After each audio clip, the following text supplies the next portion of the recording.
Optics, or the enhancement of our natural vision, has been one of the biggest catalysts for science over the past 500 years. Interestingly, it wasn't scientific interest, but more practical matters that led to the initial advancements in optics starting around 1440 when Johannes Gutenberg invented his printing press. In short order, books, which had been a rarity, were now becoming a widespread phenomenon. All that new reading material meant more knowledge was circulating, but it also meant that more people were straining their eyes, likely as they read by candlelight. And while spectacles had been invented in Italy around 1286, the need for reading glasses increased substantially. Now that people could use lenses to see things more clearly, they started wondering if vision could be enhanced to see things the human eye couldn't perceive by its own devices.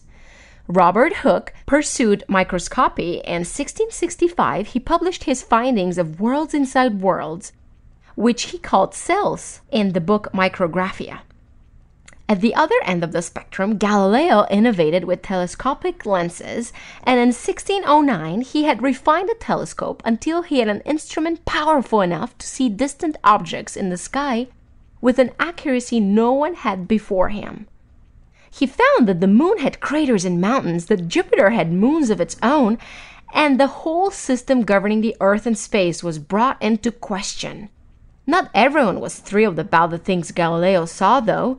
For instance, it was thought at the time that the moon was a perfectly smooth sphere, yet here was visual proof that it was awfully hard to discount.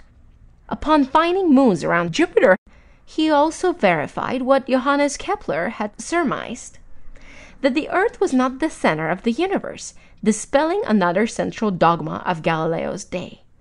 Then, almost exactly a year after Galileo died, Isaac Newton was born.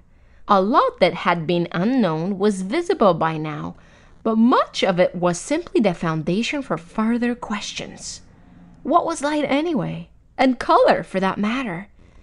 What were the laws that governed the earth and the heavens, and could we capture them through keen observation? Newton experimented extensively with optics and came to understand light as something of substance and colors as components of light at different frequencies. Before Newton, people widely believed that the color was due to different amounts of light, with red being lots of light and blue being mostly dark. Newton's prism experiment showed that white light could not only be broken into its component colors with one prism, but that a second lens could recompose those colors back into white light again, thus showing that color was a matter of light's refraction rather than how light or dark it was. Newton's studies of optics led to the development of the reflecting telescope. This, together with his study of planetary motion, led to his theory of gravitation, one of the world's greatest examples of learning to see something invisible by observing its effect on things that are visible. So fast forward a few hundred years, and here we stand. We've evolved from a single lenses to optics that reveal the birth of a star in another galaxy, or a child developing in the womb, or an electron whirling around an atom. At a time when so much is visible, how we see the world around us matters even more than what we see.